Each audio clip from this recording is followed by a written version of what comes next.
Hello, good morning. Once again, welcome. This is Nelson Karanja for Global Oak VFX. Today we want to work with some still images and see if we can give them some motion or have some life such as you would see in a video. I want to import some two images. I'll work with only two images. You can do that by right clicking here, going to import file and searching for where you have stored. Mine are downloaded from Pexels, and I'll import that particular one. The other way you can do the same, instead of going to import and file, you can just double click here and it will take you to the same. You have this walkway, it's a doorway. We have these two images here. Now what we're going to do here now is create a composition. Again, like everything else, if you're a beginner, there are many ways of creating a composition. Just click here and you would have a composition. The other way is going up here, new composition, to bring you to the same place. If you're here again, you can also right click and just do the same thing.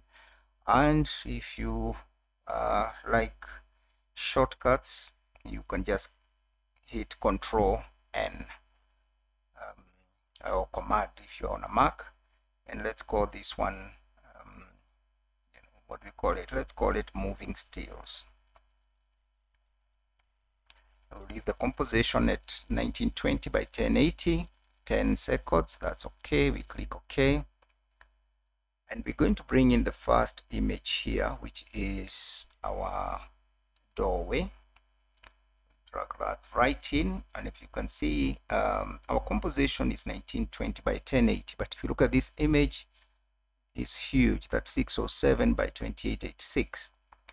I want to scale it down. I'll go to transform and we'll say fit to comp. Now the thing is, it's going to stretch it a little bit because the dimensions are different, but that's no problem for us. The concept we're trying to illustrate here, we are not too bothered about how it looks. Now we are going to duplicate this image twice. Now we can do that one of two ways. We can either come here, edit, and go to duplicate. Okay, that's one way of duplicating. The other way of duplicating is simply, if, like I said, if you like shortcuts, just hit Control D. And now you have these three images. I'll hide the bottom two so that I'm left with this one. This one I'm going to rename.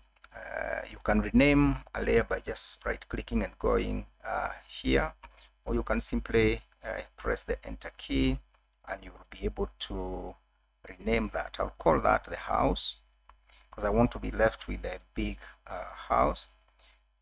And I'll also rename these others. Just enter. I'll call that left door, and I'll rename that into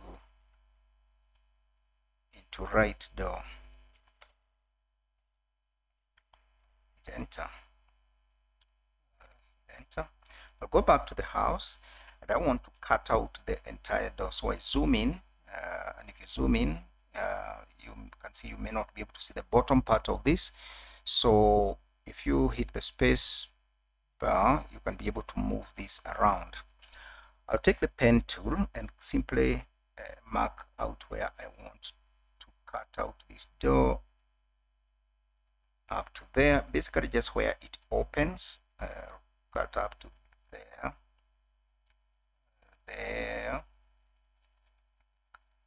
and I go up and I click that. The moment I do that, you realize the house has disappeared. What I'm left with is the door, but actually what I need is the opposite of this. I need this door gone. I need to be left with the house with a gaping hole at the door. So what I can do is come 12 down here where there is this mask. If you open this mask, click this mask and invert it. If you invert, now you realize you are left with what we are looking for. And if I fit that to screen, you can see now we have a gaping hole we go to the next one, which is now the layer that we called left door, left from where we are starting. So we are starting. So again, we have the same. Let me zoom in. Then I go up, take the pen tool again, and we cut that one up to that point, up to there, click there, and we come there. Now we have this door, which is what we want, which is the left door.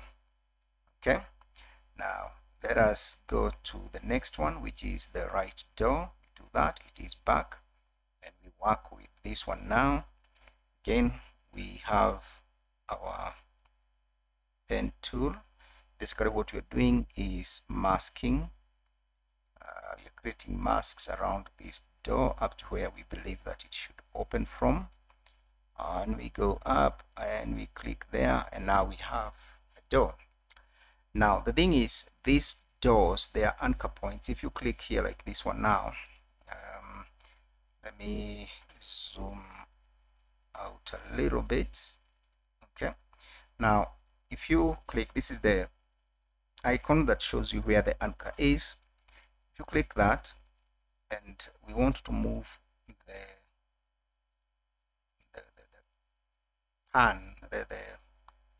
anchor point, sorry, the anchor point, I want to move this icon to the anchor point where I believe the hinge should be, where the door should rotate from.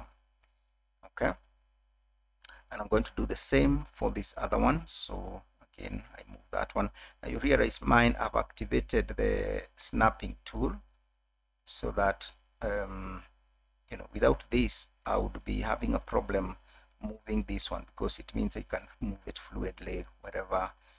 It's very difficult to lock it in. But if you enable snapping right here, when you move it, it snaps to the nearest, you know, it goes to the nearest. So quite helpful for when you don't want to spend a lot of time fine-tuning that.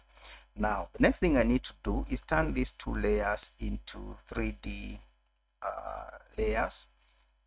You can't see it here. You need to toggle this one until you see this box here. So this layer and this one should be in 3D. Why? Because we want to be able to rotate them on any of the axes that we have. We'll come to the first door, and we can go to transform and look for rotation, or just hit R.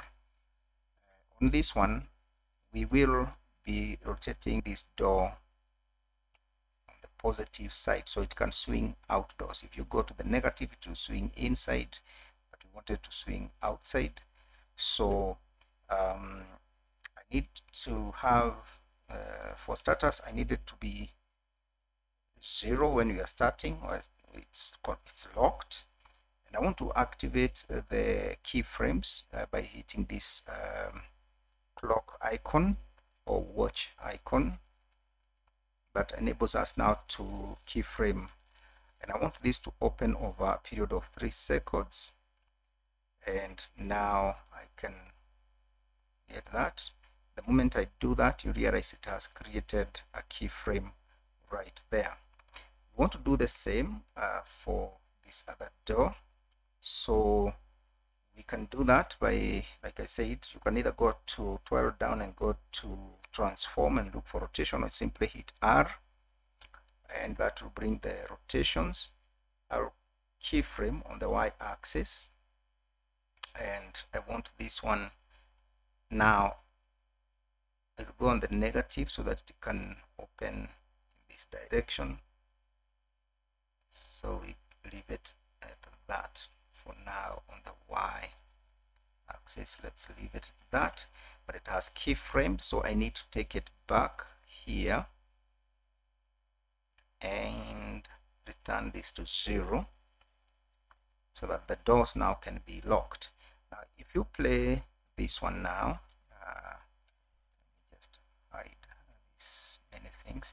If you play that now, you'll find from our still image, now we have doors that are opening. We can see the interior of this house, and of course There are a few things here we can do to make this a bit more natural, but let's not go into that for now. They are all about the camera angles. What we want to do is actually put something on the interior of this. So I'm going to bring in my other image, and I'm going to drag it and drop it right below this. The moment we do that, we realize it's too huge. Again, as you can see, it's 7360 by 4912. Again, it's 1920 by 1080. For this one, I just want to scale it proportionately, so I'll just hit S for scale, which you can actually get into transform. I'm going to lower it, the dimensions, and then bring it down to fit somewhere like there. You can actually increase it a little bit, maybe up to 12, thereabout. Position it where you feel should be a bit more rational. Now, if you look at it now, starting from our still image, we have managed to create doors that actually open.